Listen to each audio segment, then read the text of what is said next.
Anytime in situations like that, everybody in the gym knows he's going to get the ball. Clutch time, winning time, it's usually Jordan time. He was the first option, and the second option if possible. If I'm Cleveland, though, I'm going to make someone other than Michael beat me. My mind started to think about all the other winning shots that I've made, and here we are in Cleveland again. Same scenario in a sense. The inbounds pass comes into Jordan. Here's Michael at the foul line. A shot on Elo. Good! The Bulls win! They win! Set the Cleveland Cavaliers. Michael Jordan. Once I stepped on the court, I had total confidence that I was going to make the shot. Literally seeing his aura. Meeting Michael Jordan for me was looked like he was like Jesus, Black Jesus walking towards me. The dude looked like Black Jesus to me. Nobody could tell me anything different. Was there anybody that you kind of avoided talking smack to because if you did? Yeah, Michael Jordan. You don't want to mess with God. Before we get into Michael Jordan's aura and how vast it really was, what is aura and can a human being actually obtain this? Well, as you see here, this is the type of reaction a single person could require from others.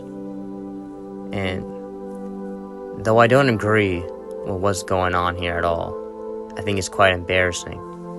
Some people actually have this mystique about them, this power about them, to where it makes weaker people like this act crazy. And this specific example is one of the highest levels of aura a human being can obtain, especially in the celebrity era. I'm Juba Jordan, and today we're talking about Michael Jordan's aura. Now, you may be wondering, why is there a fictional character on the screen? Or for those who know, why is Mauro Chia on the screen? Mauro Chia is someone who has the most aura, at least my favorite examples of aura. Quick side tangent. When I used to watch Naruto, I had seen a little clip from Madara when he fought the army, and I was really impressed. And so I watched the whole show waiting for Madara. And let's just say when I finally saw him, he exceeded all expectations. Not only was he raw, he talked trash, he got the job done. And that's exactly how Michael Jordan is, at least for me. You grow up, I didn't really know too much about him. You hear great stuff about him, yada, yada, yada. When you take the time to do the search, listen, you watch your facts, you watch him play, the aura is obscene. And here are my examples. All basketball players, at least the great basketball players, they have some type of aura to them. And so, at one moment you're thinking you're watching the greatest player since sliced bread. And then, all of a sudden, a new challenger arrives. And that's how Michael Jordan was. Whether back in the day you thought Bill Russell was the GOAT with Chamberlain, Kareem, Michael Jordan appeared, or you're watching Kobe Bryant or LeBron James, Steph Curry, and you find out Michael Jordan. I had so much clips to share, and I also want to fight copyright, so I'm gonna pull this video kind of like a basketball time machine would. And if you don't know about his channel, definitely look it up, listen to his videos, even subscribe to him. He makes good content. Let's start the video. In 1982, 2 years before Michael Jordan was even drafted into the NBA, foreign scouts said, Michael Jordan, greatest player of all time. When asked, haven't you seen Will Chamberlain? Didn't really faze the guy, and he said Michael Jordan. Just an absolutely great kid. If I were going to pick the 3 or 4 best athletes I've ever seen play basketball, he'd be one of them. I think he's the best athlete I've ever seen play basketball, bar none. If I were going to pick people with the best ability I'd ever seen play the game, he'd be one of them. If I were going to pick the best competitors that I'd ever seen play, he'd be one of them. Though I put context on the screen, just think about this. The guy hasn't even played one NBA game. And a respectable basketball legend saying who's seen Magic Johnson, Bill Russell, Will Chamberlain, etc. say Michael Jordan the best. So in the categories of competitiveness, ability, skill, and then athletic ability, he's the best athlete, he's one of the best competitors, he's one of the most skilled players. And that, to me, makes him the best basketball player that I've ever seen play. The NBA in 1984. It didn't take long for Michael Jordan to become the biggest story in Chicago and the entire league. When practices began, word quickly spread about Jordan. With his otherworldly athleticism, he immediately dominated his veteran teammates. He didn't just stand out in practice. MJ's debut practice had to be shut down, literally.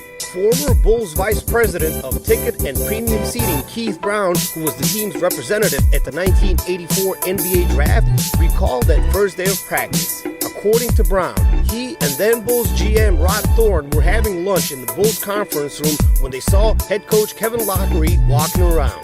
Thorne then asked the coach about the Bulls practice, and the latter said he had to cut it short because rookie Michael Jordan was embarrassing the team. So we have two people calling him the greatest player of all time before playing basketball, in the NBA, of course. And he shuts down his NBA teammate. Next clip is NBA players talking about rookie Michael Jordan. He's not 7 foot, so he's not going to carry a team in the NBA. I don't think it'll make any difference if he plays forward or he plays guard. He's going to be super impact. There's really not any such thing as a one-man team. He is supposed to be that Moses to bring them out of the wilderness. Everyone's going to have large expectations for my play. I'm just going to set expectations for myself and go out and try to contribute and maybe not try to carry the team and just try to fit in and not just a Michael Jordan show or a Michael Jordan trying to carry the team. It's the 1984 draft. Jordan is picked with the third pick. Let's see if he can deliver on the hype. After playing Michael Jordan through one game, this is what Larry Bird had to say.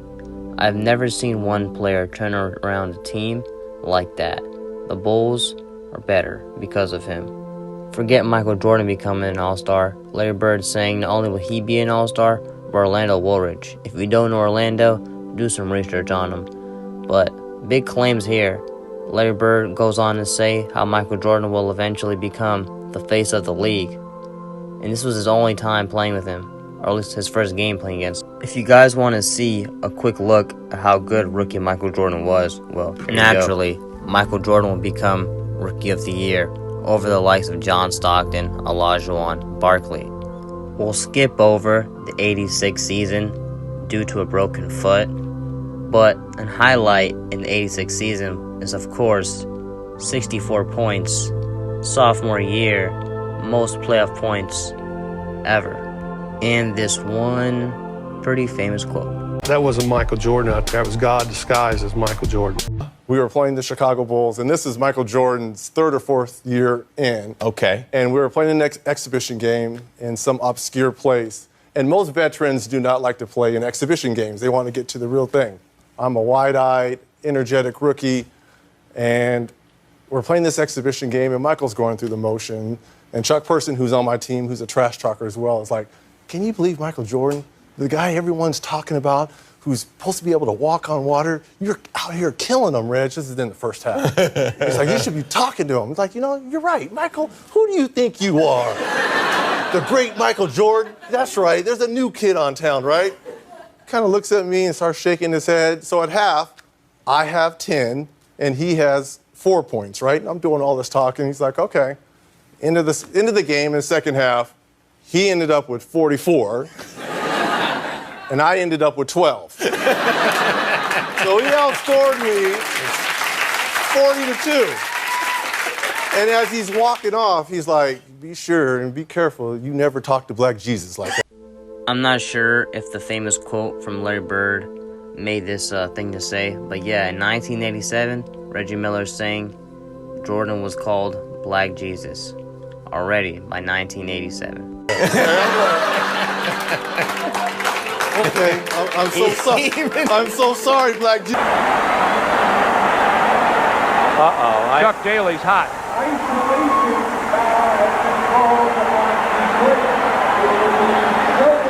What did they call? I have no idea what they called.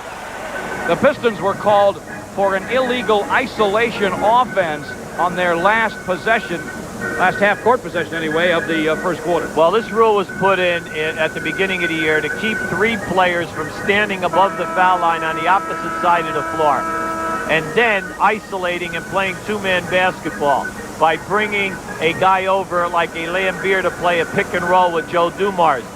What must happen this year is only 2 guys can be up in that area. The other player must be below the foul line someplace. I'm not too sure if I should be shocked or not, but in the 86-87 season, Jordan, with his 37 points per game, forced a rule change. From the foul line down into the corner so that the defense can have a guy down there. So now that if you run a pick and roll, he can help out. It's very seldom called because it's been very seldom. Story that I think summed the whole thing up. We was playing Chicago in Salt Lake. They switched and put John Stockton on it, and he turned around and dunked on Stockton. So some guy got up and almost followed him down the sideline and said, "Hey, Jordan, pick on somebody your own size." Next time down the floor, he dunked on Mel Turpin. And went over and looked at the guy and said, "Was he big enough?" Michael Jordan, the best.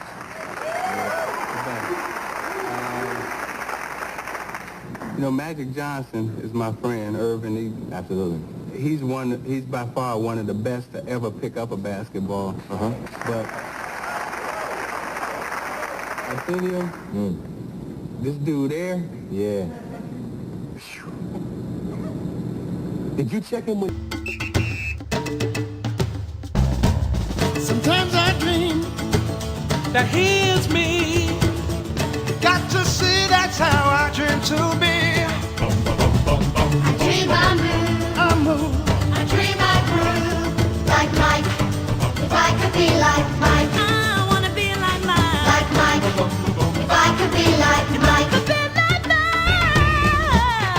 Be like Mike. Be like Mike. Oh, be like Mike. Yeah, I try. Just need to fly. Just one day if I could be that way. Part of having aura is not being a female dog, and that's why I included this clip in here.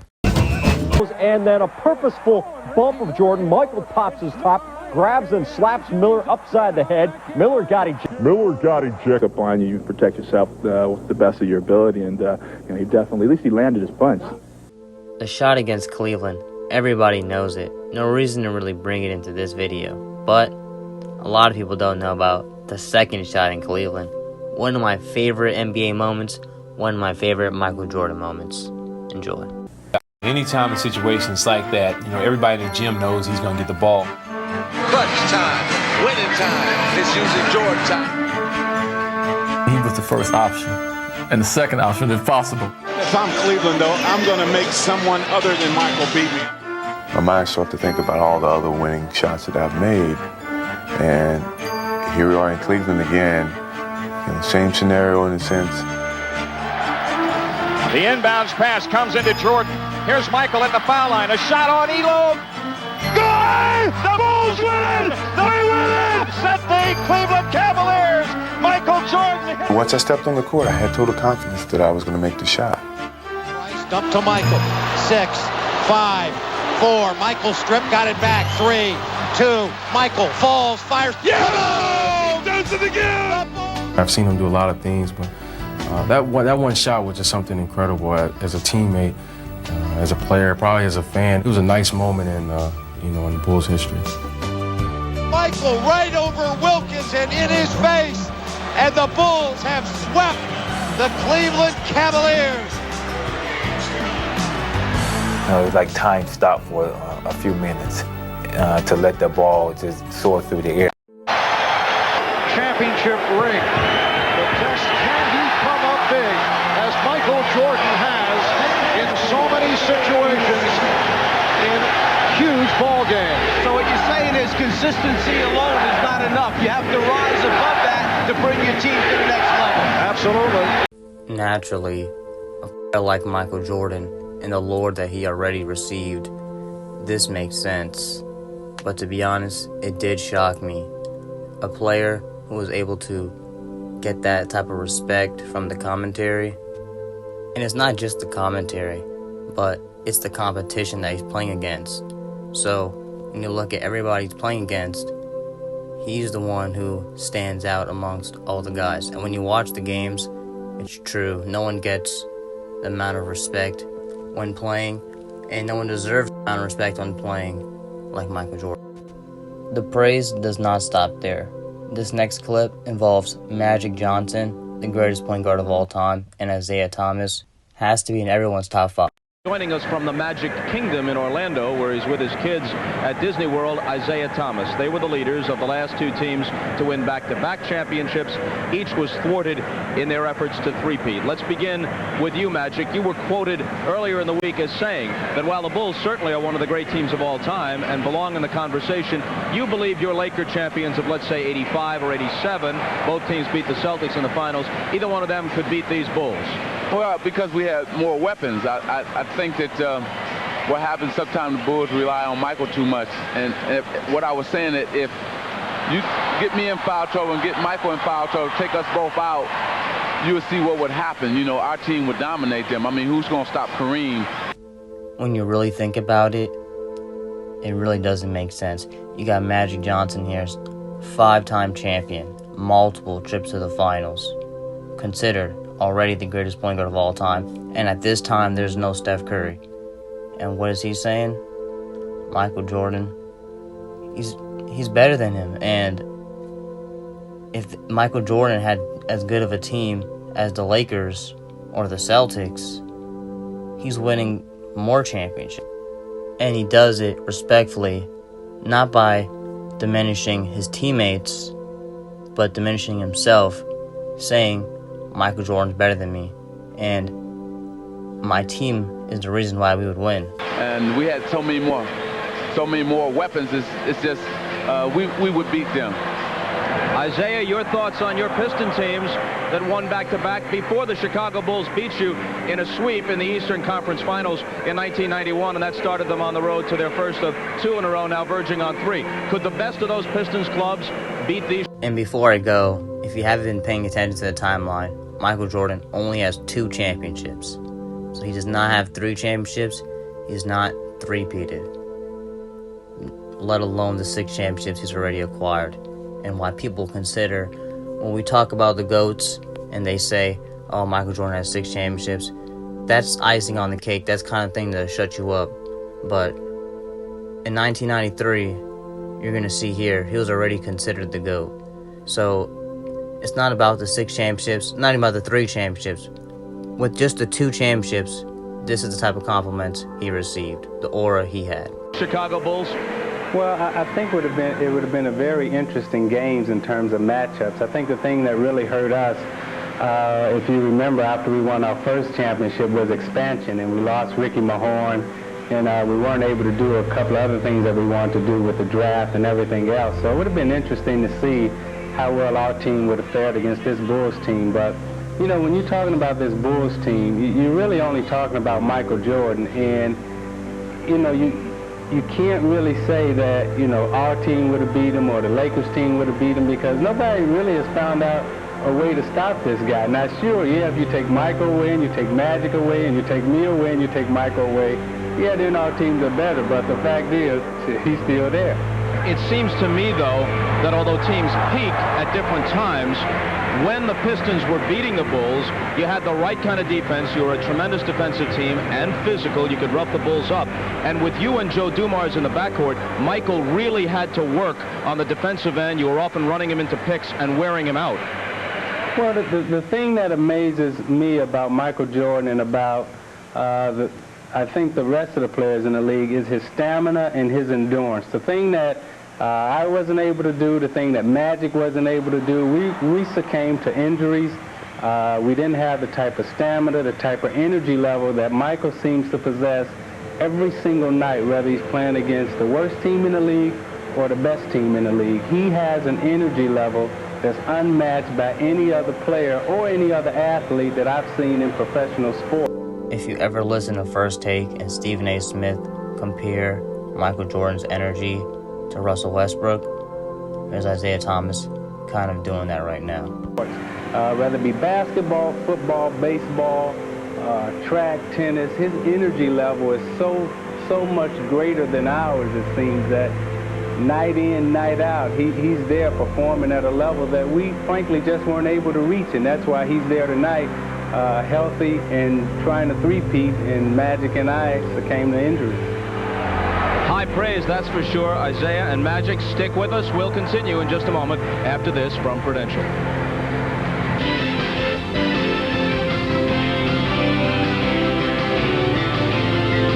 Times they beat us, and then also we had to deal with Detroit when they came up and they had risen to the championship level. But let me just say this, no question that Michael would have scored 50 on us or 50 on anybody else because he's just a great basketball player. But I think we would have held everybody else down and not take anything away from the Bulls, because I'm going to be very upset if he's three-piece, that being Michael Jordan, because he's going to have something over me. See, I can tease him about my 5 championships. Now he's going to be able to, if he does it, be able to tease me about three-piece, and something I couldn't do. Of course, 5 titles for you and 4 other times in the finals, and each of the 4 times you lost, it was against certifiably great teams. Isaiah's already praised Michael to the heavens. One more quick one from you, Magic, then back to Isaiah. Do you feel that Michael is the best ever? I think so. I think he's not only the best basketball player, but probably the greatest athlete that's ever played any sport. And I also think that I had to give praise to another guy in Larry Bird. He was probably the most fierce competitor that I've ever faced. But Michael Jordan is not only the best basketball player, but he's the most exciting basketball player to ever play. We only dream about doing things that he can do, and that being Isaiah and myself. Isaiah, quick thought about the second half. The Phoenix Suns come right into the teeth of it here, and yet they lead at halftime. This is supposed to be a Bulls coronation, but the Suns are not succumbing easily. Well, I think what happened the first half, if you go back to the start of the game when you had the shot on the chalkboard that said win one game, Phoenix came out to play a basketball game. Before I let Isaiah go, Magic Johnson grew up admiring Bill Russell. That was his favorite player. He saw Wilt Chamberlain, even played an older Wilt Chamberlain. And all you guys who say Kareem's the GOAT or Kareem's in that rank with Michael Jordan, you have Magic Johnson, his teammate, saying no. Magic Johnson versus Kareem should be the real debate, and I don't know why that's not more talked about. When Chicago came out competing with destiny and history, and if the second half, holds true the fact that Phoenix is still playing a basketball game and Chicago is competing for history or destiny, then Phoenix is going to win the game, because you got to win the basketball game in order to win a championship or to go to the next level. And right now, Phoenix is playing a basketball game and Chicago is talking about history and destiny. So one of the teams has lost focus. Isaiah, thanks a lot. Always great to talk with you. We'll hear. But in game 2, I played as well as I could play.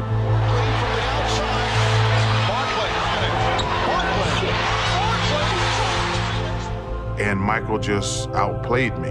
That was probably the first time in my life that I felt like there was a better basketball player in the world than me, to be honest with you.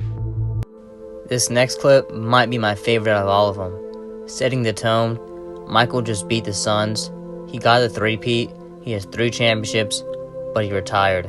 This is how the NBA and the world, I guess, felt about his retirement. When you look at the respect that he obtained just after 3 championships, 9 years, and the respect and who he gets it from, it's just unmatched, and it will never be matched, to be honest.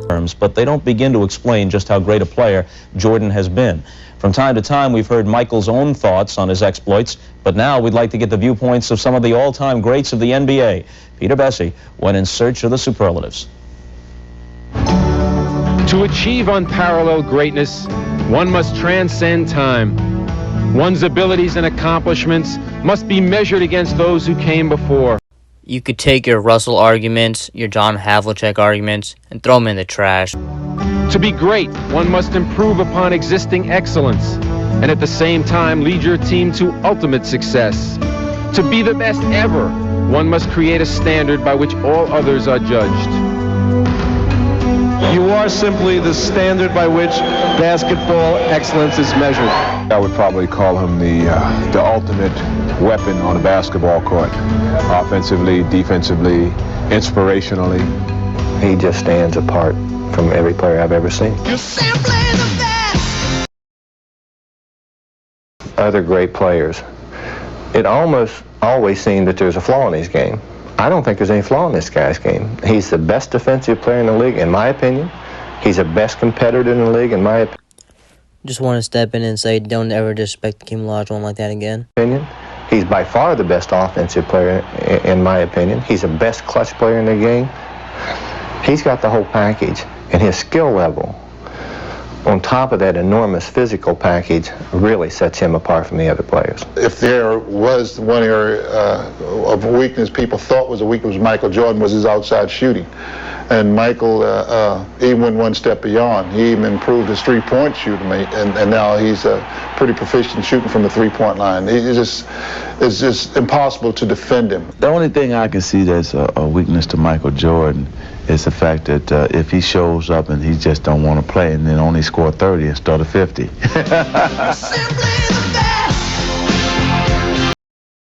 He's literally the Mona Lisa of basketball. He has no imperfections. Baryshnikov of basketball would be a simple term. I would describe him as Connie Hawkins with wings. Never seems to bother him.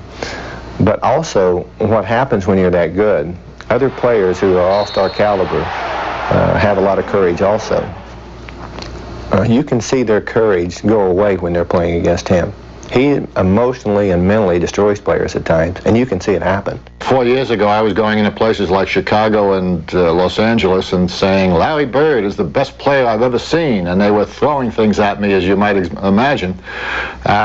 Sitting here today, I don't think there's any question that Larry Bird certainly deserves to be mentioned in the same breath, as does Magic Johnson, with Michael Jordan, but I think at this point in time, Michael is the best basketball player that I've ever seen perform. What I want to tell fans is set your VCRs now, because once he goes, that's the only thing you're going to have is the memories and all the plays, all the joy that he gave us, because there won't be another one, that's for sure.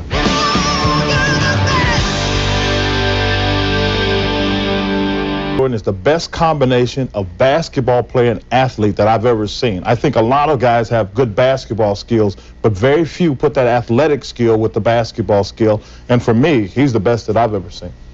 Listen, if Jerry West, the league logo, says he's the best, who am I to argue? That's he's right. the best.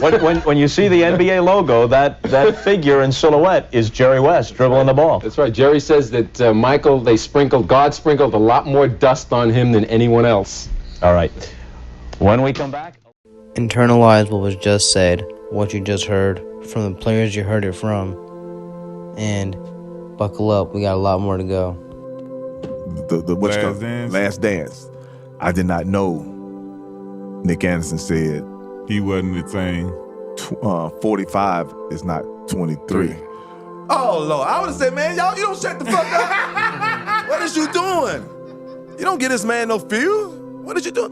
Both teams broke out of the huddles. Coming to the court, that motherfucker took out that damn thing. I saw 2-3. I said, oh, Lord, we in trouble. Superman's in the building, back cat, whatever you want to call him, Jesus.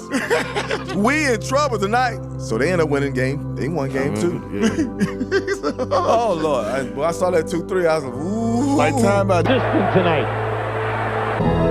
Often physical. I wouldn't necessarily call it bad. In the day. Then in the start of the final period, this. Michael Jordan is taken down hard by Cadillac Anderson. Jordan was okay after the spill and remained Mr. Everything for Chicago. With the game clock ticking, Jordan hits the baseline jumper, putting the game out of reach for Milwaukee. The Bulls are up 2-0.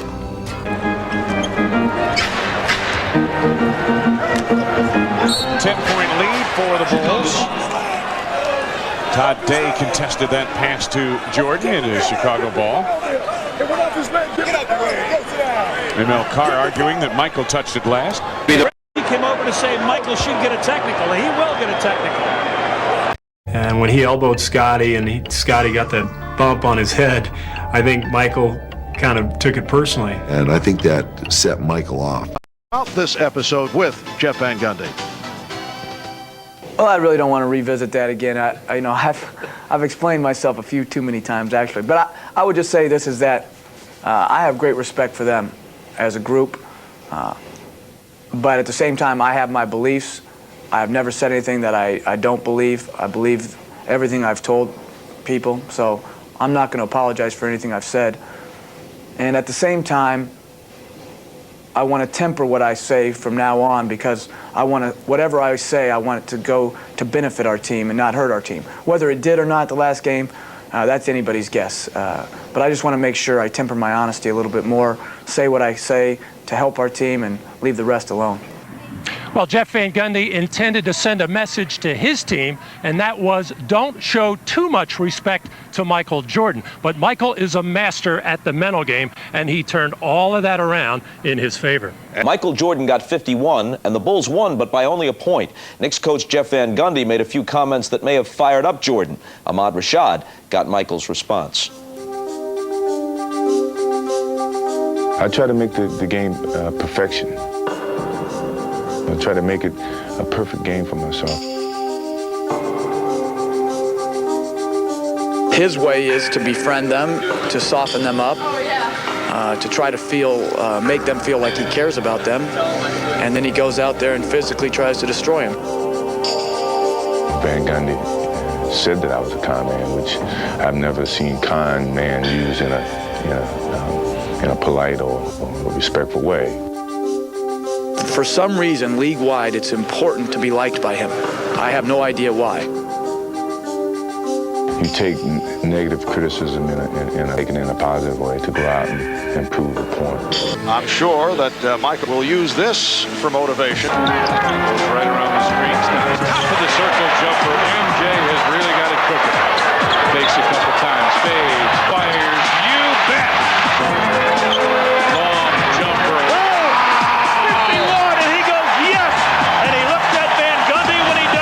I compete harder with my friends, more so than with my enemies. And I don't think Magic Johnson laid aside and let me win a championship in 1991 because we were good friends. When you see me maybe joking and kidding around with some of the players, sure, I want to create friends so that the stigma of Michael Jordan being such a dominant player and such a respected person that it doesn't infringe an individual coming up and being a friend to me. I want people to view me as a person, but yet, when we step on the basketball court, I want them to challenge me as a basketball player. I just think Michael has gone to becoming a jump shooter, and I don't think he puts himself in the body situations where you can knock him around a little bit and be physical with him.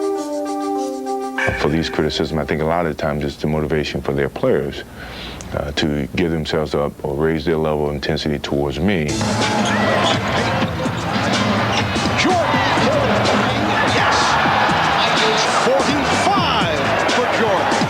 Defense don't allow me to drive.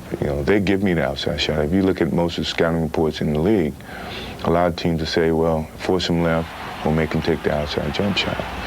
By no means are they going to give me a direct lane to the basket. If so, I would go to the basket. You talk about motivation and finding different kinds of motivation. Well, it's not going to happen a lot where coaches are going to say these kind of statements to motivate you. Where else do you find the motivation? In the course of the game, within myself, challenging myself.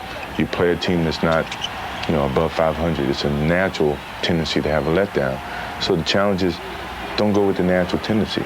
Let's go opposite of the tendency. Or if you want to get individually, maybe I get a triple-double. Here's Jordan with an opportunity. There it is, triple-double from Michael Jordan. The first ever in the history of the NBA All-Star Game. It's always something somewhere I can find that challenge. And once I find it, then I'm in the flow of the game. I'm in the thought process of the game. Come on, I'll give you a jump shot right now. I'll give you a jump shot. Shoot it. Well, you don't want it. The game has evolved to be more of a mental challenge for me than a physical. And that's one of the reasons that I still play the game, because I can challenge myself mentally. Well, Pete, this guy, speaking of Michael, has 4 rings. You get the feeling he'd like to have 44. Maybe you have to go back to Bill Russell to find a guy who wasn't satisfied, championship after championship, and still wanting more like this guy. I totally agree. There was nobody tougher mentally than Bill Russell until Jordan showed up. Russell willed the Celtics to 11 titles in 13 years.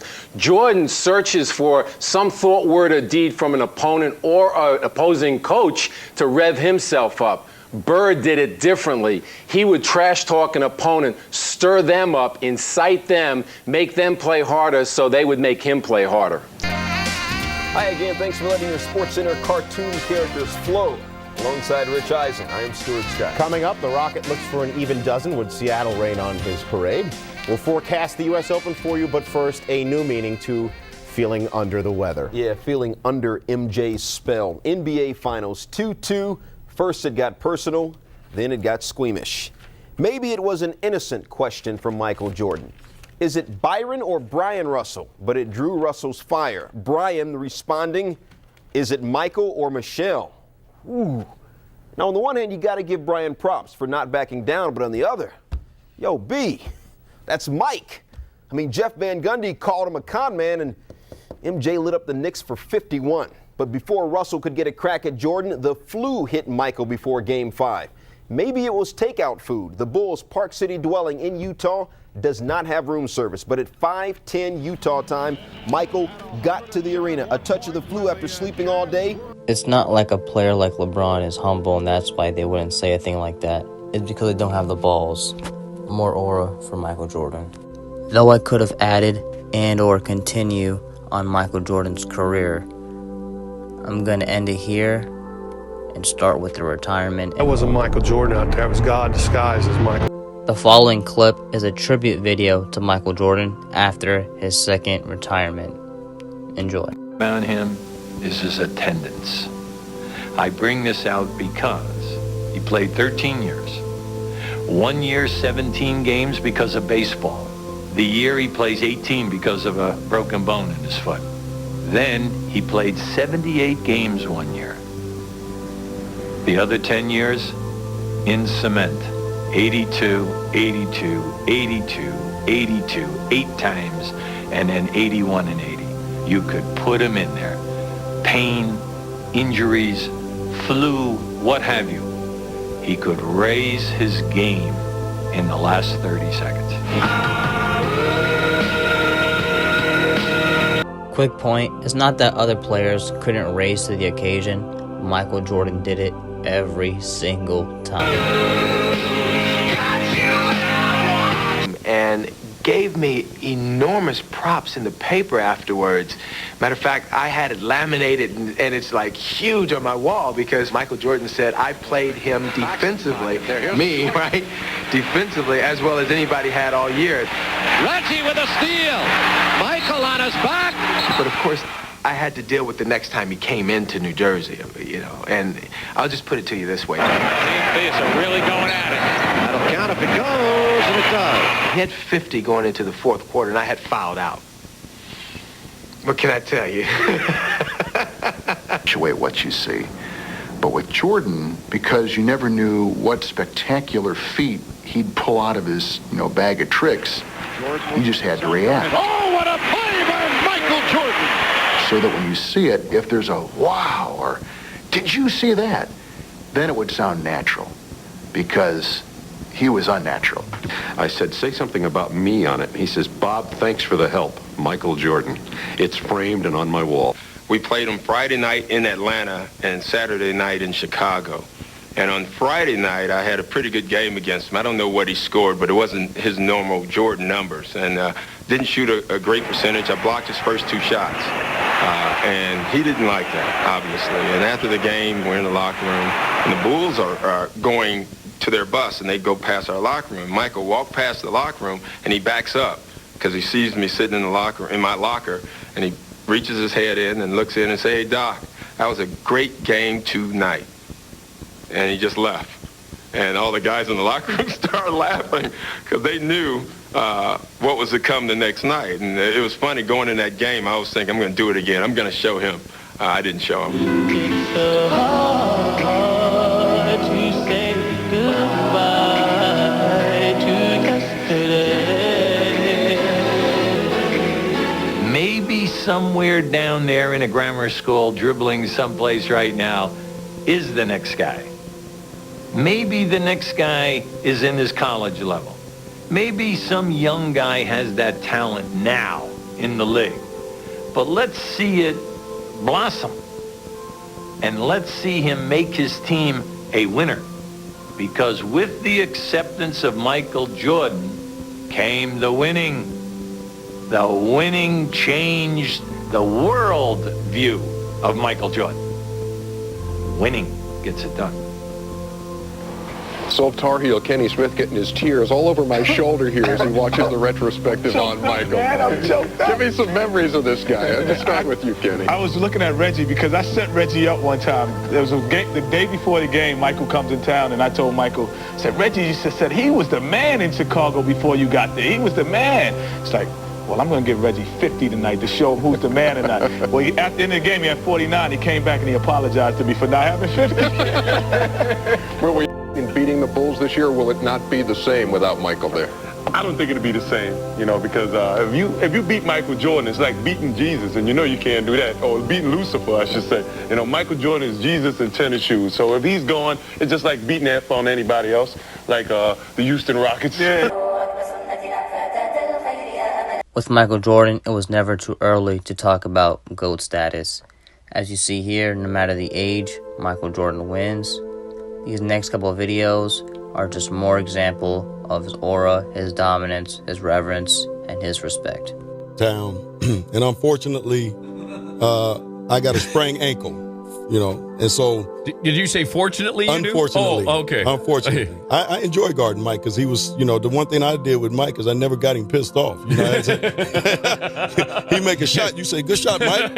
You know, you don't talk trash to him so he can go off for 60. You know, you try to kill him with kindness. You don't try to talk trash to him. So they're getting off the bus. We're done with shoot around and we're walking out and MJ says, B. Scott, what's going on? I said, what's up, MJ? He said, man, I hear that you're not playing tonight. I said, no, I sprained my ankle. He said, who's guarding me? I said, Anthony Peeler. He said, oh, 50.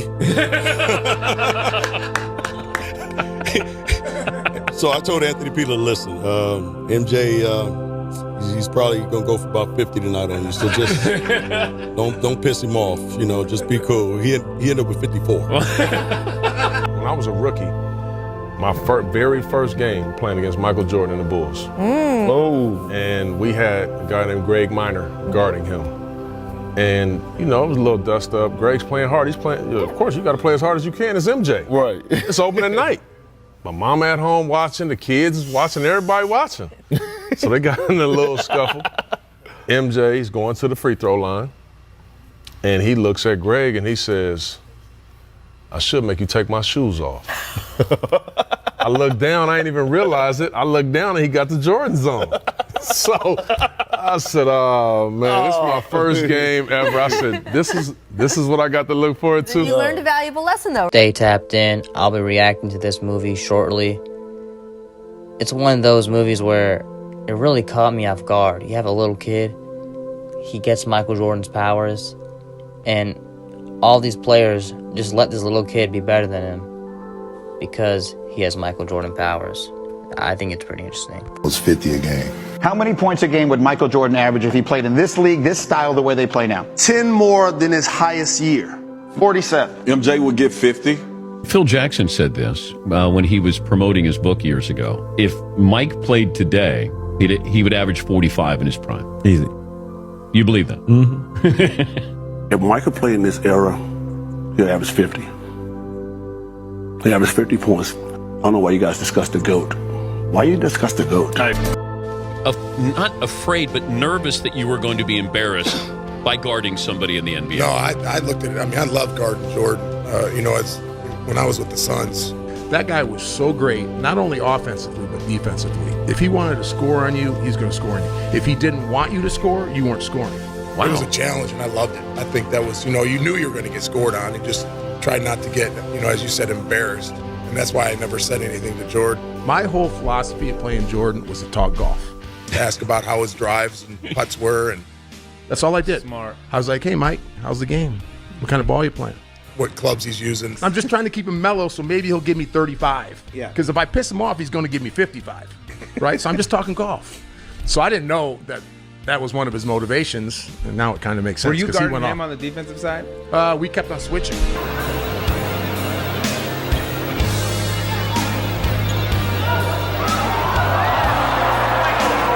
Jerry Krause loved Dan Marlin. And just because Krause liked him was enough for me.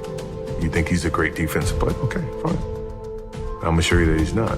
Tom and I sitting there looking at him like, this dude is just insane. Experience was totally different than these guys because I was a late second round pick. I didn't know if I was going to make the league. I was on a non-guaranteed contract, and I'll never forget one of my first exhibition games. We played the Bulls, and I was just trying to make the roster. And Michael Jordan gets the ball right in front of our bench, and I'm already scared to death. Like, God, I hope I don't get into this game. I'm not ready for this stuff. And he holds the ball out. He holds the ball out and he looks right at me. And I'm on the bench just kind of like, he holds the ball out and he goes, watch this.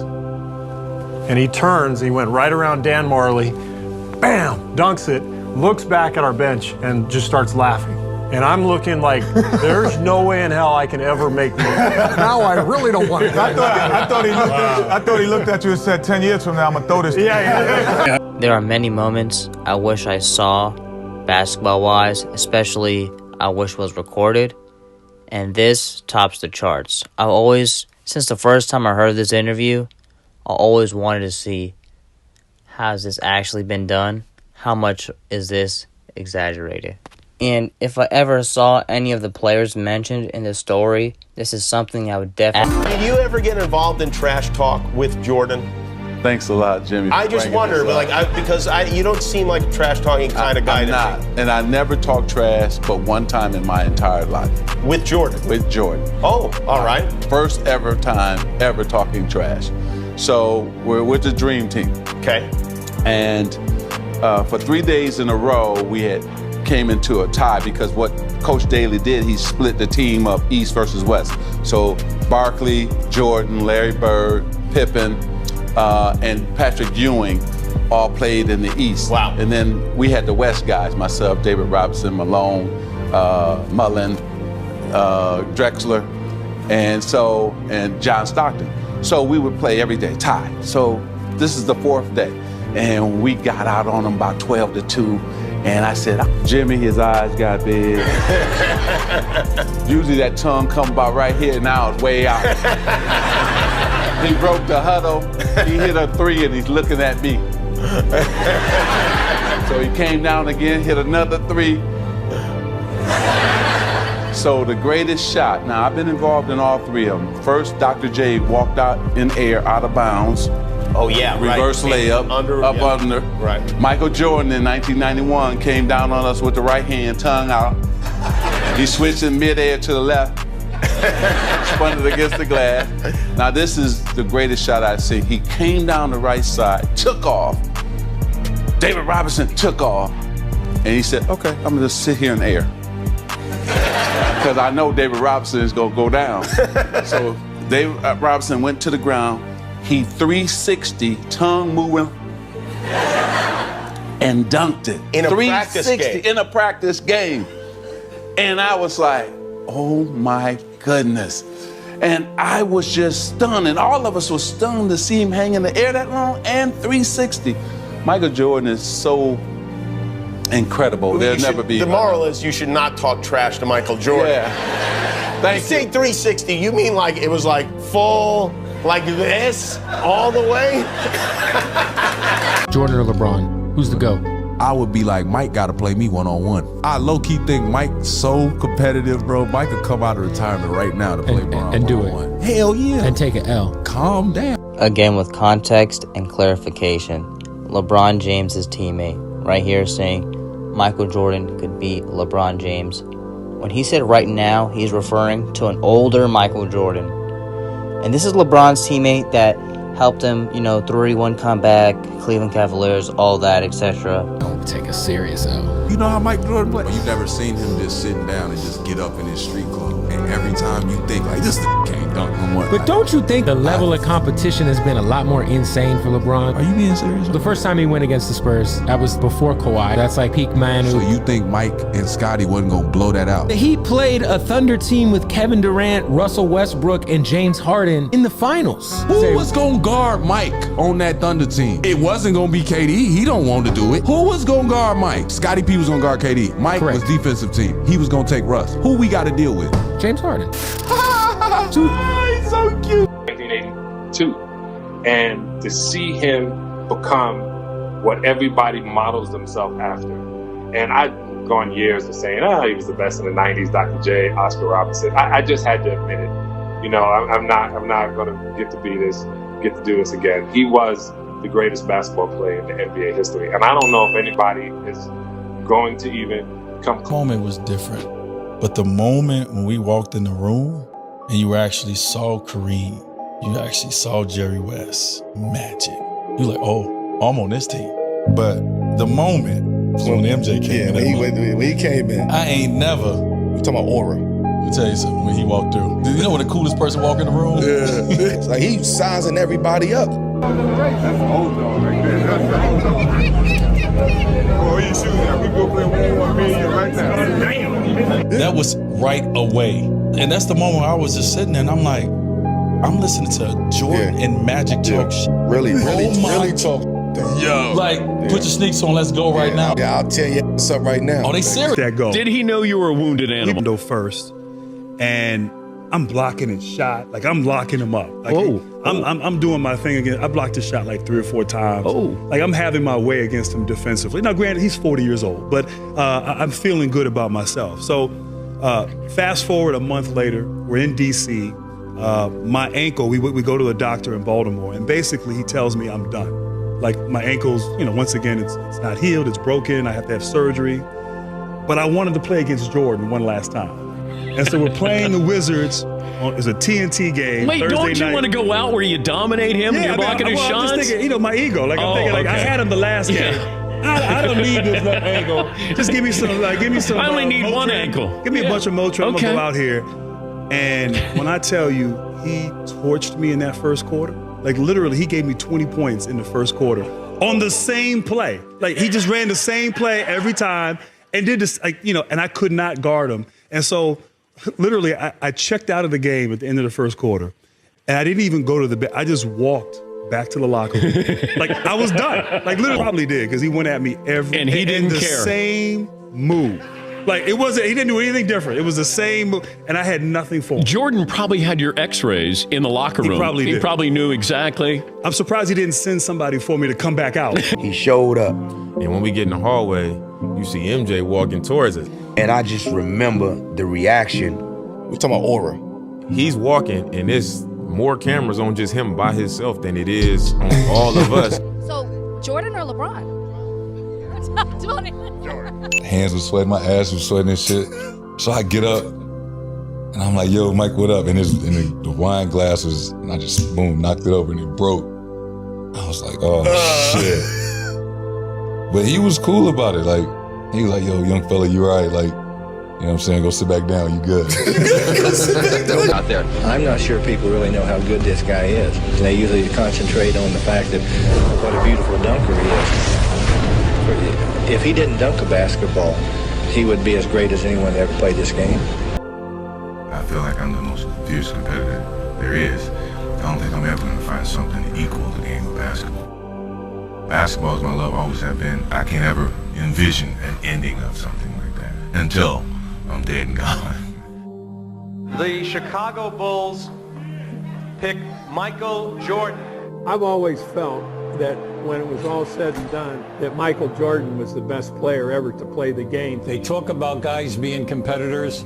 He was the fiercest of all the competitors. Whether it was a meaningless game in April or Game 6 of the NBA Finals, he just played so hard. All he wanted to do was win. I knew, the announcers knew, everyone in the building knew, the team the Bulls were playing knew that at that moment, Michael was going to get the ball. And guess what? Michael got the ball. Could set the bar at 7.5 feet and tell him nobody's ever jumped that before, and he'd say, I can do it. Every night he stepped on the floor, he put on a cape. He can save anyone from anything.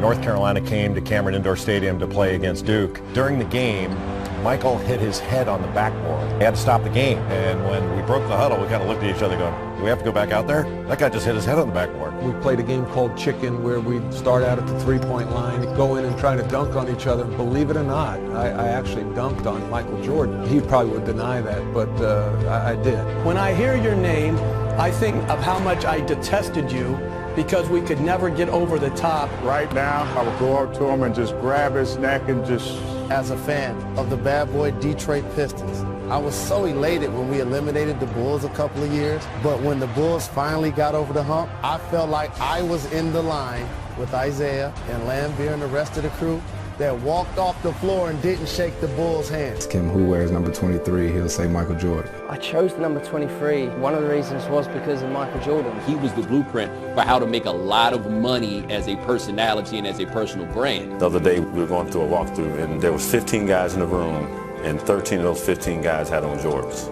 Playing against him for the first time at the United Center, and I got thrown into the fire. Nice baseline spin move. I knew it was coming. He was just so strong. By the time I tried to body him off, he just swatted me away like a fly. I'm in his basement, and he had all this old footage on VHS. I'm watching the game. It's like 3 in the morning. He came down there like, yo, come on, we're going upstairs to the gym. He broke down how to score the basketball. That year, I was averaging like almost 30. He came to San Antonio to play. I just remember the energy in that building. When we walked into there, the first shot I took like a 15-footer. I think I shot it like 8 feet. I wanted to be like him. I wore the same number as him. I wanted to wear my uniform like him. When you think of Michael Jordan, it's just that competitive fire. He held everybody on the team to a championship standard. And this type of leader you look at and admire and want to be like. He was all universe, all planet, the best of the best. It had been 14 years since he last had touched a baseball bat. To go to the AA level and to do what he did, he's a phenomenal athlete. It's going to beat Michael Jordan after going to dinner with him and Michael picking up the tab. It was no way it was going to happen. And sure enough, it didn't happen. He tried that with me, but I wasn't going for it. Michael Jordan was everything. Everybody's hero. That guy's got a lot of heart. I was just so in awe. He changed my life. Once in a lifetime. He's the greatest of all time. He can help you. He can still play the game, honestly. The way I see him, I think he can still play the game, and if you want to. But, you know, just 50 years old, man, going out after 25 years old, man, and playing as hard as he was playing. So he's pretty good. And he can help us out. There's a lot of things that he knows about the game that can help us out. We still got a young team that needs some understanding. And wherever he goes show us and teach us how to do it. We're going to take advantage of it. I mean, that's not the first time I played against him. The first time I was excited, a little nervous, but you know, the second time it's just, you know, he's just one of the guys now. So he's one of us. He's a Bobcats owner, so he's part of the team that we have here. So it's just a lot of fun for me. If I could have Michael sign for the year, I shouldn't even say that. You know, he can do that all day. There's no question in my mind he can come in right now and be effective in the NBA. There's not a doubt in my mind. All I did was shoot, and, you know, more or less just help the morale of the players. The last couple plays is all about just trying to. And he actually beat you. What was that experience like playing? You know, a lot of people say is the greatest player of all time. What was that experience like playing him one-on-one? It was a dream come true. Made a dream come true. That's really about it. That's my boss. So, but that's really it. If you have the opportunity to play him one-on-one again, anything that you would do differently on defense to try to beat your boss? Nah, I win though.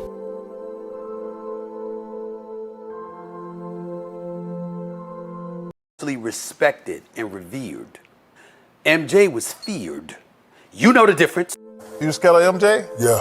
For how long? Right when you took the floor? No, the whole game. One, he's the greatest player. Two, I was worried about him dunking on me and I have to go back and, you know, face the fellas. And then three, he was just so hot. I was like, man, this dude, like, the stuff that I saw when I was in college on TV, it's like really real. I was terrified. I mean, but, you know, when I got the ball and saw those bums they had playing me, you know, I was going to go to work. And they say, well, you can take your right hand away. You knew like to go left with certain people. And then with Jordan, I think you said it just said good luck. Yeah. That's it. That's all it said. Yeah, good luck. On him, it's just like good luck. When you play against Michael Jordan, you not only have to stand up to him physically, you have to stand up to him mentally because he will torment you with his play. Just like that, in your face. See, he looks for an edge. He looks for something to get him in this kind of frame of mind. He wants Starks to come back at him. Oh, I mean, we was just all scared of Jordan. So I mean, that you know, when you show me against him, yeah, I get a little hot. His regular season average against the Pistons was 37.5. Good grief. And then some nights he would get hot, Q. People were afraid of him. We were his teammates. Yeah, he was a hell of a teammate.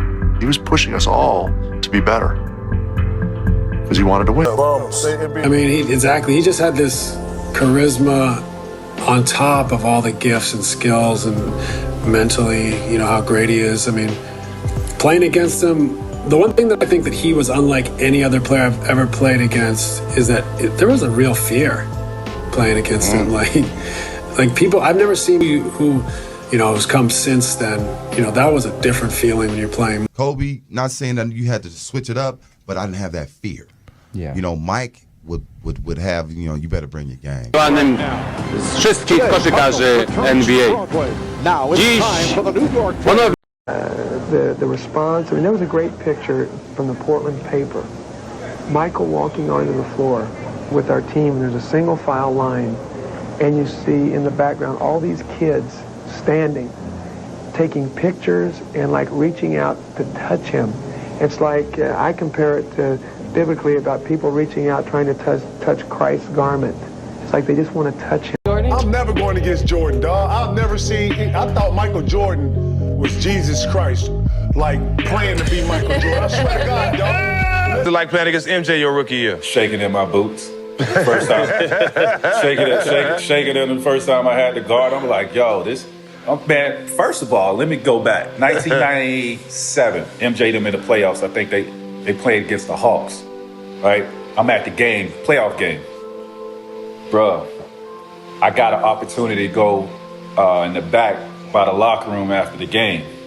So I'm standing back there. I'm 17 years old, kid.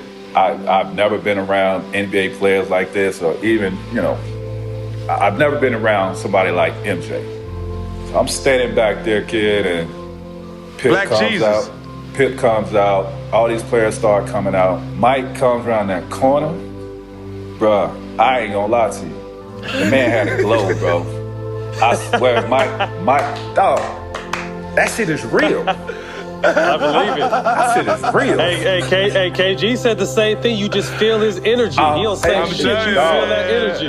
I'm not joking, bro. Black it's Jesus, real. man, I'm telling you. Mike came out, I was like, damn, bro.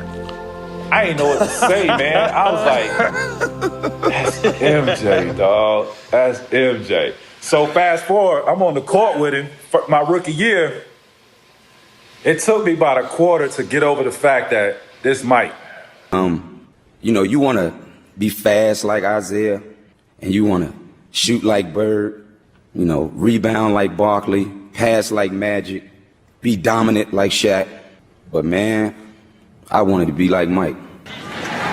You know what I mean?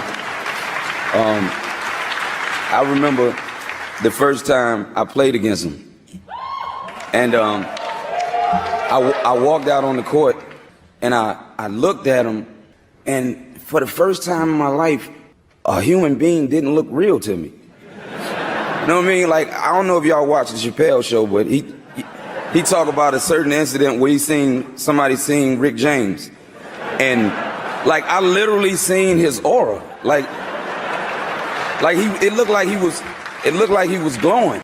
Michael Jordan for me was like, it looked like he was like Jesus, Black Jesus walking towards me. Yeah. So when he walked in, it was like, I didn't know what to say. It was overwhelming to meet, you know, to finally meet the guy that I've looked up to my whole life. Really? The same number as Michael, too, 23. Right. Man, that's my inspiration in basketball, you know, to see what he did on the court and to see what he did off the court. You know, I didn't think it was no other number to wear besides.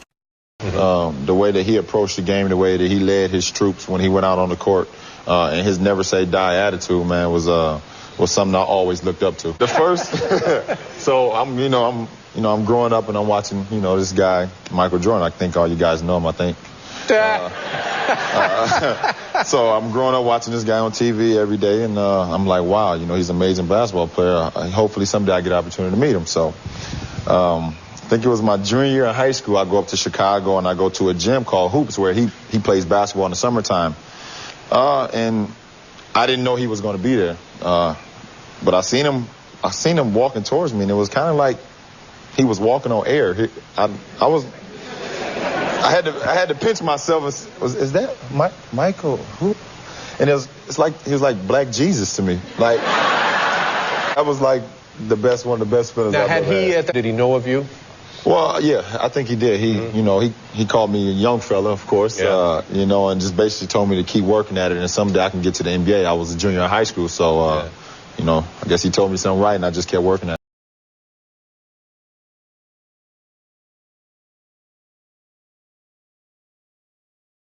When I met Michael Jordan for the first time, I literally couldn't believe it was him. I couldn't believe it. Like, the dude looked like Jesus Christ to me. He looked like he was Black Jesus to me. No one could tell me anything different. When I was in Chicago, Maverick and I and our good friend G, they take us to hoops. I'm going there. And before they play, they say Mike always, used to lift before they play. So we walk upstairs. And nobody told me that Mike lifted before he played. I don't know anything about lifting right now. I'm a high school sophomore. I don't know anything about lifting. We walk up there. The first person I see is Charles Oakley. Oak being from Cleveland, dapped him up. I had seen Oak around the city a few times, and Oak moved. And when he moves, Mike is sitting on the bench press. And I was like, oh my fucking God. I didn't think he was real, man. You don't understand. I didn't think Michael Jordan was real. I only thought he lived in the TV. And when I saw him, I was like, if the man above would have took me that day, I would have lived a hell of a life. I swear to God. So for me to be on the court, at 16 years old, sophomore in high school with, my favorite player of all time, man, it was like, this can't be real, man. If you pinch me, man, I was like, please, I hope I don't wake up. Yeah, I remember that game. It was a point in that game, it was like to 7 or whatever, just like a pickup. It was pickup. And Stackhouse was there, and Paul Pierce, and Penny was playing. Ron Artest at the time. Jamal Crawford, all the baby Bulls, Eddie Curry.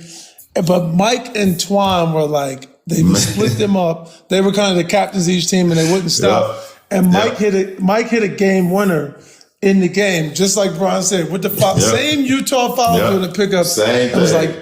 And was like, yeah, that's why they pay me $33 million to do this. That's why they pay me $33 million. I'll never forget that. But I found Michael Jordan. He was in the audience. I know he can help. Is Ennis? You found him? Oh, I can feel his power already. Ooh, I can hear his shoes.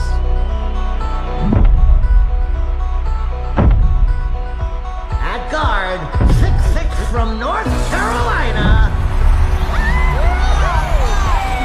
number 23.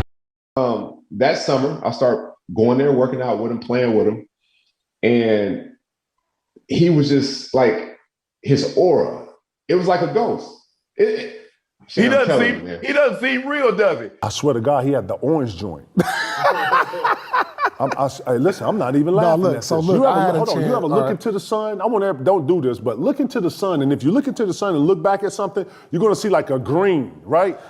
Man, listen, and and from North Carolina, to hear that, Jordan, you gonna see the orange? Lord, listen, I'm in Chicago, I hear it. The nigga walk out here, I swear to God, it seems like everything is stopped. This nigga is moving like in slow motion. Every motherfucker in here looking at him, and he know it. Right. Never seen a nigga on the stage like bro, MJ. Michael Jordan out there was God disguised as Michael Jordan. Never talk trash to Black Jesus.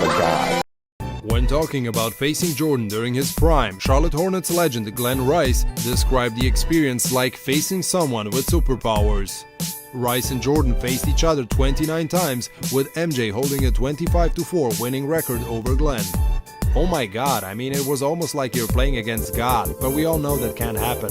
Rice shared in 2018 on Hoop Hall's 60 Days of Summer.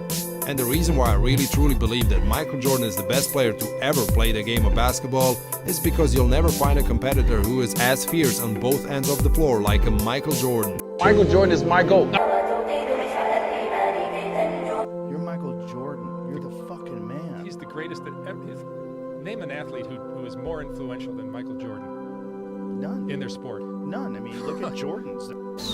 Or drop 63 in the Garden, or gutted out in the flu game, or hit the shot 3 different times over Georgetown, over Elo, over Russell. We might not have seen him take on Larry Bird in horse,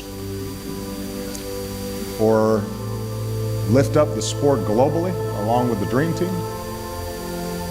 Yet MJ is still more than those moments, more than just the best player on the two greatest teams of all time, the Dream Team and the 1996 Chicago Bulls.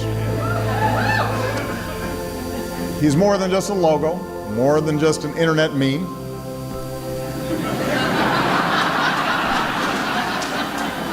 It's more than just a charitable donor or a business owner committed to diversity. There is a reason you call somebody the Michael Jordan of. Michael Jordan of neurosurgery, or the Michael Jordan of rabbis, or the Michael Jordan of outrigger canoeing. And they know what you're talking about. Because Michael Jordan is the Michael Jordan of greatness. He is the definition of somebody so good at what they do that everybody recognizes it. That's pretty rare. Michael J. Jordan.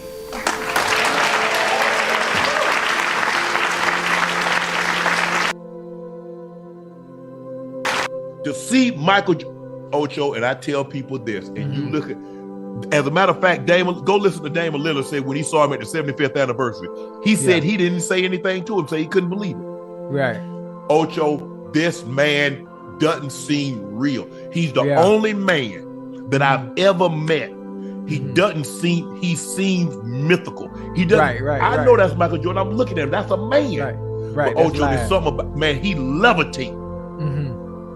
And anybody that's ever met him, from Shaq to everybody, say the exact same thing. Same thing. He doesn't seem real. Yeah, that. I'm looking at him, and I know he thought I was crazy because it's like he was levitating. And I know you're not supposed to play reverence, and you're not supposed to be blasphemous like this, but he's like a god. I mean, people. If I can't explain it.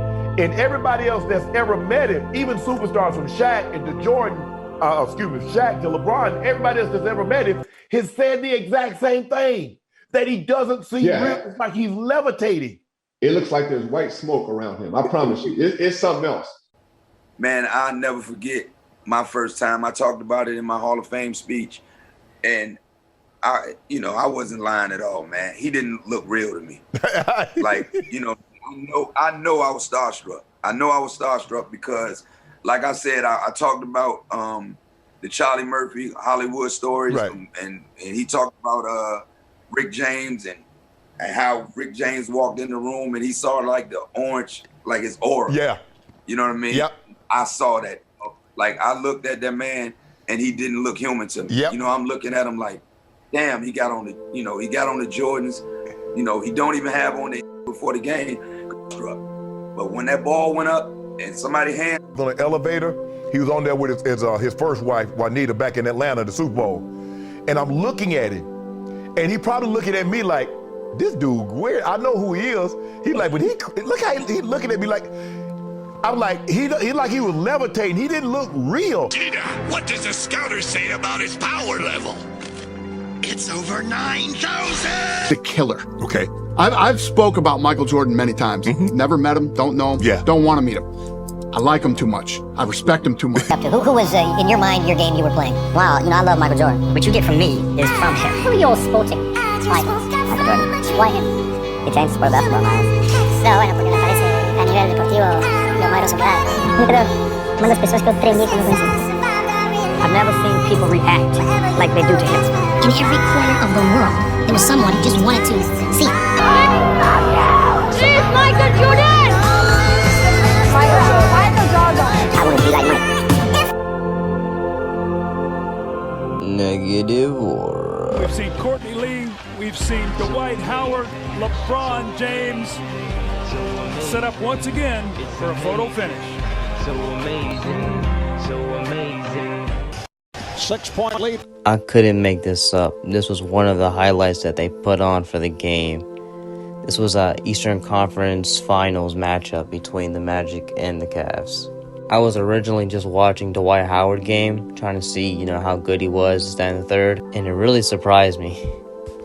percent of them believe that Michael Jordan is the greatest NBA player of all time, and 34% said MJ would beat LeBron James one-on-one right now at the age of 52. Seems like we've been talking about LeBron's elbow forever. Yes, just how bad is it? There's the personal foul. That's a flop. That's the acting. Stevenson was talking about. Chalmers hits the technical free throw, and now James will go to the line. Listen, as a coach, to me, you have every right to voice your displeasure. Those type of plays, to me, are starting to make parts of our game a farce. It's happening more and more. Where is the cutoff?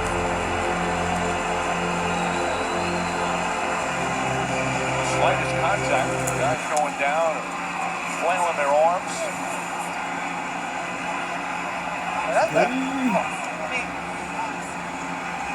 But it would be what you wanted to do. Not act? No, I want him to pay a price for acting.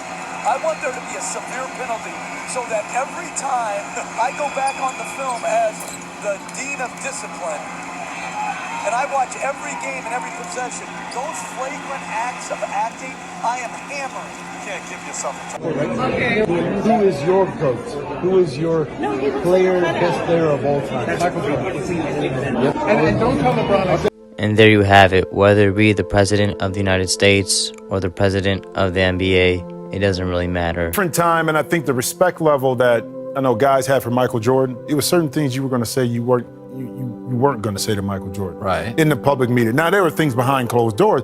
Don't get me wrong. It was stuff that the New York Knicks said about Michael Jordan, because they didn't care. They were a different breed. Oak, Mason, all those guys, Greg Anthony, Derek Harper, they didn't care. But in regards to other players kind of going at Mike's neck, like we like to say, you didn't see it. I think it's always been something with LeBron, though, in regards to other players. Yes. They've always appreciated his talent. They always appreciated what he's done for the game. And everybody smells it. But he's sensitive, and so is Kevin Durant. And here's my theory why. I've really looked at some of the dogs that really play. The absence of a father at home tends to lead to guys being more sensitive. You think about it. Go down and make their corner three. THT, short. Take it by Devin Booker. 3.5 to play in the quarter. Craig, down the middle. Where's the defense? Where is the defense? We're now is happy. The Suns dominating, in control. Who? Give it to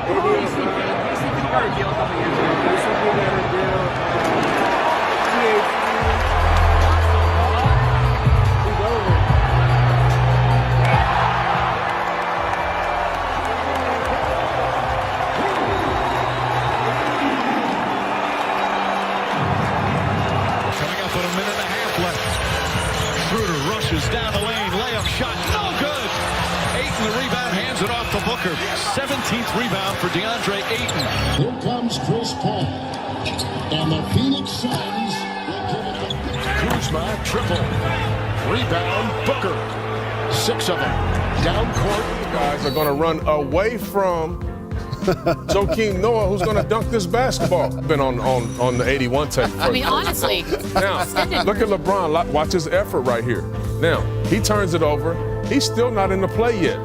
The other three guys, there's been really no communication with the exception of JaVale McGee, who's pointing saying, look, somebody stop my man.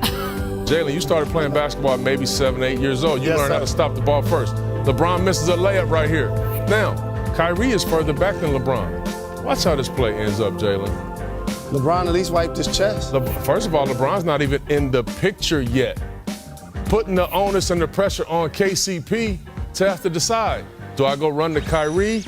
Oh, but I forgot, there's a guy. Here's Kobe Bryant on 2 different occasions criticizing LeBron James. For this one here, obviously I get what he's saying, and I do agree. But I did think it was pretty funny that Kobe was telling him not to pass the ball. Either way, this next clip here, major clip, it's pretty long, but really listen to what they have to say about your king, LeBron James. Start with you, Jim. I don't see a dog here. Tell me I'm wrong. You started off this thing, monotone. You was smiling a little bit. Then once you got into it, that bravado came out. The curse words came out. But listen, listen. And you're using some wording here to kind of get everybody on the same. Permanently diminish his legacy. Yeah. Come on, man, stop it. He ain't permanent. That's maybe in your mind he did. This is not going to diminish his legacy. Now, I'm going to say this. I'm going to stop you real quick. I just want to say, Kobe and Michael Jordan. Watch that last night. You tell me they wasn't laughing. He's not Kobe. He's never been built like Kobe or Mike. So why you expect him to act like Kobe or Mike? And Michael are watching that, and these men turned down Kevin Durant, and you don't think they're laughing. So did he turn down Derrick Rose when he had to guard him? Did he turn down Kevin Durant last year? If this was a pattern, I would say yes, he ain't got no dog. But the dog you're talking about is Michael Jordan and Kobe Bryant. That's on a whole nother level. LeBron has never been that. LeBron ain't built like that. So I don't expect him to be that kind of person. Heck, Russell Westbrook is a different kind of animal, and LeBron is not there. Allen Iverson is a different. Y'all making my point. He's no dog. I think there is a little gentle giant in LeBron. I think there was in Will. Please be aware, before Shannon Sharp, Nick Wright, this was the LeBron guy. I think it was in Shaq. Yeah, I think, and LeBron's obviously not a 7-footer, but he's clearly been bigger than everybody else growing up and more athletically gifted than anybody we've seen. So when you're growing up like that and you're bigger than all the kids, you don't really want to hurt them. You just want to be accepted. You want to accept, and I think there's some of that in LeBron where he's friendlier. You mentioned Michael, Kobe. Competitiveness is a spectrum. D-Wade. Competitiveness is a spectrum. And Michael is on one end of the spectrum. LeBron's not on the other end of the spectrum, but he's not where Mike is. Like Mike and Kobe, they wanted to demoralize you. I think LeBron just wants to win, but he might want you to get yours. I'll get 40, we win. You can have your 35. It's a different era too. Like these players, they all get along. When we played, we didn't work out together. We weren't on the same team. So this is the true example of the era today. They don't want to compete with each other. They want each other to succeed and get. That's why we would never put him in the category with Jordan or Kobe. I played plenty of games with Kobe. I seen Kobe, the star player, scoring points. Kobe like, no, I got him. MJ with the Detroit days. I'm guarding Joe Dumars. LeBron just don't have that. So we shouldn't expect that from him. He's never had dog to me. He's just always been great. He's never had the dog in him that Kobe and Jordan had. I've never seen that. I've just seen a great player. So when you say he doesn't have the dog in him, I agree with you because I've never seen it. He's just great. And okay, hold it. What? If that's his reputation, if everybody's in agreement, that diminishes him because that's the thing. He's top. So you're telling me that after this, when LeBron retires, no matter what happens, he's not going to be in the top 2 or 3. That's what you're saying? For me, and I love the guy, I love watching him. For me, he backed himself up now. It's hard for me. When I think of Isaiah Thomas and the guys that just laid it on the line, the real dogs in this league, it's hard for me to go there with LeBron. He's a great player. Wilt was a great player. But they don't talk about Wilt like they talk about Russell. They don't talk about Wilt like they even talk about Kareem. That gentle giant, they don't talk about Shaq the way. See, look, I played with Kobe. I played with AI. I played with Xavier McDaniel. You talking about somebody that'll go get. I played with Derek Coleman. So trust me, I get it. When I was with the Lakers, Kobe, we were going to play New Jersey Nets, and it was Vince Carter. Kobe had it out for him. He's like, I'm about to get up into him from the beginning of the game. And at the time, I'm on the bench. I'm watching it. I'm like, I can't believe Vince not going back at him. Yeah. Trust me, I've seen it. And I've seen LeBron where he's been in situations, too, just knowing how he's grown up and how he's played. He's always been accommodating to his teammates. Yep. He's never wanted to push away. He's always wanted to be inviting. That's his personality. That's who he is, and that's who I judge him by. Okay, but here's my point, though, I guess. With other competitors and guys in the NBA, I'm telling you, y'all been to my house, I'm sitting at my desk watching the TV, and literally, when he turned down Durant in that moment, I damn near fell out of my chair. And you're telling me... Notice how they're all in agreement. You'll never hear this slander about Jordan, let alone in his quote-unquote prime. Me, that Michael Jordan and his peers, Bill Russell, isn't sitting at home going, I can't believe, it's like seeing a ghost. It's a different era, and this is one of the reasons why I hate watching the game. because, perfect example, Steph hit 9 threes. Nobody took him out. Nobody. I'm not saying hurt him, but if he drive, knock his butt down. Put him on the ground one time. Try to knock off his rhythm. If I was LeBron, knowing that we need Game 3, in my mind, and probably in your mind too, there's no way I'm not guarding KD. There's no way I'm not putting my offense aside to stop the best player in the game right now. So therefore, the dog, like I said, he's never had it. So it can't kill his legacy because he's never had it. Here's the other thing. On the other end of the court, Steph Curry was guarding. Now, you want Steph Curry on you. You switch. You run pick and roll to get Steph on you, and LeBron would take him and then pass it off. He wasn't Tristan taking Thompson a shot. in traffic. I'll say this, too. I interviewed LeBron one-on-one early in his career. It might have been his 3rd or 4th year, and we were talking about championships, and he said, I'm never going to be a ring chaser, okay? I think the pressure, and he's under more scrutiny than any other player because of the technology today. The pressure, the scrutiny, the comparisons to Mike, you got to get rings, 6 rings, 5 rings, whatever. I think that's led him to want to team up even more than he naturally would with other great players. You know, rather than saying, I'm just going to win it on my own with the guys I got. Whoever I got, we can win it. I think that pressure has led him to want better players. But we're saying that, we have to say this. What more can this man do? What more can we ask him to do? Like, honestly. Guard Kevin Durant in the final minute. Well, we can ask him to do that. We can also ask his teammates to make a shot. We can ask them to play defense as well. They made shots. J.R. Smith was a travesty, but LeBron, that's LeBron's travesty. So that one possession is the reason they lost? No. Right. It reveals my point. It reveals something about him that we've been seeing his whole career. And Chris just took me to the other thing. If I was LeBron James, and I'm being dead serious here, when Stephen A. Smith opened his mouth on national TV and said, LeBron's going to talk to Golden State, I would have had to slap the taste out of Stephen. Don't lie on me. And if it's not a lie, then it says everything I'm saying. If he goes to Golden State, even considers going to Golden State, I'm sorry. I'm sorry. I can't stomach it. You watch the game and you see this. You see guys that are not superstars kind of go at LeBron because they don't respect him from a toughness perspective. Same thing when people would go at Dwight Howard. They didn't respect him. They didn't go at Kobe like that, but you went at him, but it was a different way you went at him. You knew he was coming back. You knew he was coming back. Mike, we would talk all the time, but I think even around the league, it's guys that really don't respect, you talking about that dog part, of LeBron because they know his personality. I mean, guys go at him. It was a point, too, where I think it was in the Boston series maybe. It was a hard foul, and you had the rookie. No, actually, it was Golden State, Jordan Bell. Hard foul in Golden State, and you can see him mouthing opposite the court to LeBron James with no respect. So I get what you're saying, and I see it a lot of times with guys on the court. Let me say about Golden State. Look, I'm with you. If he goes, we'll give up Steph and Clay for you, and then it's a whole different situation. I'm not saying they would, but I'd listen. I don't even, like I said, Stephen A. Stop lying.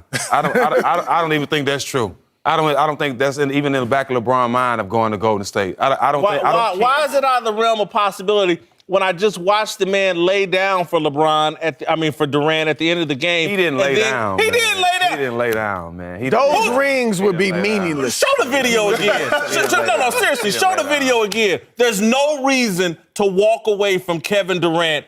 No, go back. He wasn't even in that play. No, he is in that play. He'd already walked away 15 seconds ago. He moved out of the play. He had already moved away scared 15 seconds ago. It was incredible. Y'all not showing the right clip. That was inconceivable to me in that moment. So now I believe anything's a possibility. I really do. He stepped up last year on that same play and the same outcome. So that might have been in his mind. That might have been in the back of his mind. That's how you go down. Go down like a man. Exactly. I'm with you on that. To those who consistently watch my channel, I'm sorry if you've seen this 100 times, but I got to bring it up again. I mean, how is it not a negative aura? Shaq and a fool. He packed it in. He gave up, right? He gave up. It seemed like he gave up, right? Yes, particularly when the game was somewhat close there at halftime, maybe a 5-point lead. They got down, but they fought back in the game in the first half. And in the second half in the third quarter, I think maybe one shot. I mean, it was not what I expected. And we had all these conversations and debates about GOAT and this, that, and the other, which, you can't really have that real, you can't really make an argument for that. And to me, when you come out and you're passive and you kind of just don't give it your all when your team needs you, you can't really have that discussion as far as I'm concerned. I came to the conclusion the closest players to LeBron James is Scottie Pippen and Oscar Robertson. I don't mean based off skill and ranking, but in play style. Correct way. It's interesting because I look at LeBron and I think of him as a pumped up Scottie Pippen. Like he does a lot of similar game. He can play the point, he can distribute. He is not a pure shot, but for the errors, because everyone shoots the ball now better than they used to. There's more of a focus on it. Is about the same level shooter. He can hit you a big shot, but is not really known as a pure shooter. He doesn't play defense as consistently. Yeah, well, he can play defense multiple positions. I've always compared LeBron more so to me than Michael. Right. But somehow the discussion has changed over the years, is that LeBron has been looked at as a two guard. And people have compared him to the Michael, to the Kobe's, and it's a different position. It's not fair judgment for him to be compared to Michael because they're two different players. Hold on, but what doesn't it make it fair when you come out of high school, you wear number 23, when you are considered the chosen one, when you never shy away from that, when you tell the world you chasing a ghost, okay, and all of this other stuff, and then you got people debating as if this. I believe that what it took LeBron years to maturate to mentally and in your heart, Jordan came into the league with that. And that, to me, is what I have a problem with when people say something about LeBron. You might have matured to a point, but if Jordan came in the league with that mentality and that killer in him, and it took you a decade to develop it, to me, you out of the equation. Your thoughts? I agree. When I look at LeBron, he's not what Michael was as a player. He's not even what Kobe Bryant was as a player. So when you talk about trying to compare Michael's instinct, his ability to take over games, his ability to want to have that last shot. And demoralize you. Yes. And scare the living hell out of you. LeBron doesn't have that gene. So Scottie. That's not in him. Right. Kobe has that gene. I see a little bit of it in Paul George. I see a little bit of it in Kawhi. These are guys, Westbrook.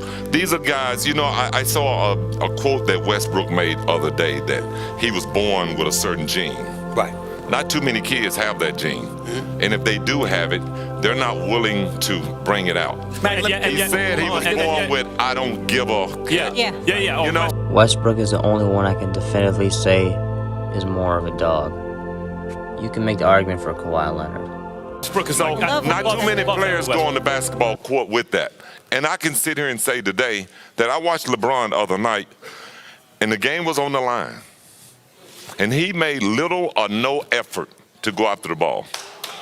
Well, he is 100 years old. He has more miles on his legs. Like LeBron at this point has played more minutes than like Jordan did when he was on the Wizards by that point in his career. So the fact that he's still performing on this level, that's gravy. Like that he's not diving on the ball for the loose ball like in clutch time. He's done that in the past. It's that clutch gene. Okay, I agree. That's what look. I'm not taking it away that he don't know how to win and he's not willing to have the ball in his hands. Mm-hmm. But the players that got that clutch gene, they're going to go get that ball. Right. And Jordan, that puts him over LeBron.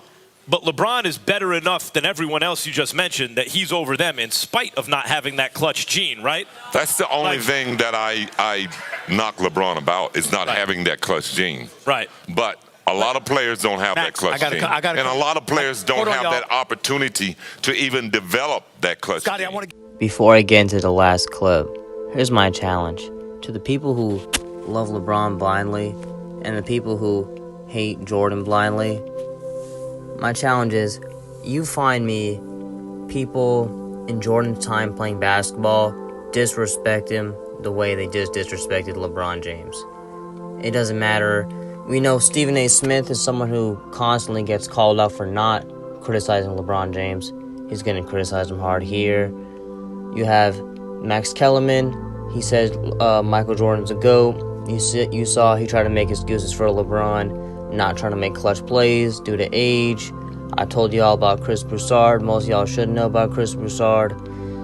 Steven Jackson said he's not a dog, but then also tried to say, what more can he do? His teammates got to step up. So they're trying to some degree, but you can't find players, former players, analysts during Michael Jordan's time question his demeanor to win, his greatness, his clutch ability, his willing to play defense, the dog in him, etc. You just can't find it, and that's my challenge for y'all. Avoiding the real elephant in the room. This man, if he's talking about leaving, assuming he's going to leave, and I don't think he's going to leave Cleveland, but if he ends up leaving, whether it's to Philadelphia or whether it's to San Antonio or whether it's to Houston or whatever, when is somebody going to sit up there and just say, you know what? All this dude wants to do is have a stacked deck. Because Maverick Carter went and got interviewed. I don't know who it was. I forget who it was. But he said it's about winning. And LeBron James is a businessman. And he's probably a billionaire or definitely en route to being a billionaire. And the more you win, the more you're in the public eye. And you're able to essentially manufacture that level of success on the court into incredible business opportunities, which he's done arguably better than almost anyone. And it deserves credit for that. But because of that, he constantly wants to find himself in a winning situation where if he's willing to leave again, if he's willing to move again, you're a mercenary. That's what you are. One of the final straws that broke the camel's back for me was after the years and years of watching those type of shows and listening how LeBron needs more help. But that's a story for another day. If you stick around for all the negative aura moments, then I have some more negative aura moments, very small examples, from other players not named LeBron James. Starting off with KD, he's not a leader, can't be in no GOAT conversation. Your defense is absolute trash, can't be the GOAT. Kobe, top 10? Of course he's top 10, but if you have to question it, you can't be the GOAT. And though he isn't number 2 on my list, you could be number 2, 3, or 4, and people debate if you're top 10, but when it comes to being the GOAT, nah.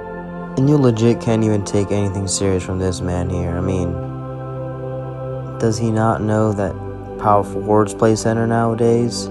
That you could have a shooting guard play power forward nowadays? That there's no defensive 3 seconds, it's less physical, and who's the competition? Joker's great, and I do appreciate his game, but the greatest center of all time, and you can't even block shots? Nah. Still Spurs ball with 12 on the shot clock. I'm going to tell you, early in his career, I thought LeBron James was a disinterested defensive player. I'm watching him. He's into it. He's in a stance. He's being very disciplined on Tony Parker right now, and he's making it difficult on him. That's it for today's video. If you liked the video, be sure to like and subscribe. Comment if you have any thoughts. Remember the challenge. Would like to add, a lot of things said were blasphemous, and I didn't agree with a lot of things said. Obviously, I am a Michael Jordan fan. Some of that stuff couldn't really get down with. But at the end of the day, I only put in the video to prove and show the point. The respect, level, fear, and aura that MJ had, again, is unmatched, and it's just one part on why he is the greatest basketball player of all time. Until next time, salam. Whatever, I don't know, what Z, whatever's after the millennials, when they're controlling the conversation, I think it's like LeBron's going to be called the GOAT.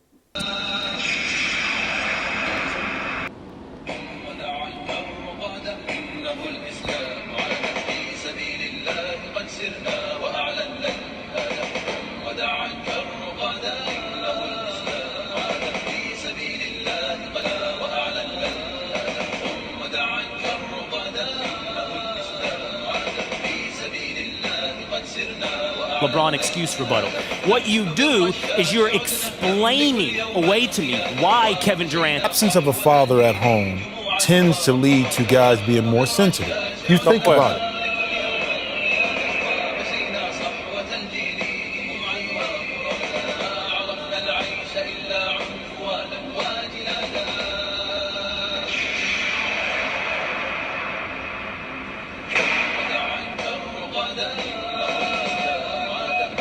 You scared of MJ? Yeah. Actually beat you. What was that experience like playing, you know, a lot of people say is the greatest player of all time?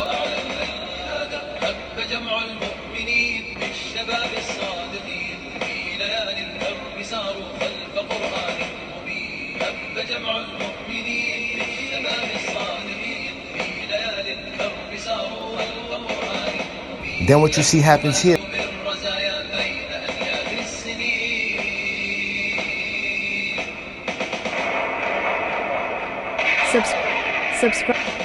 Subscribe to Juba Jordan.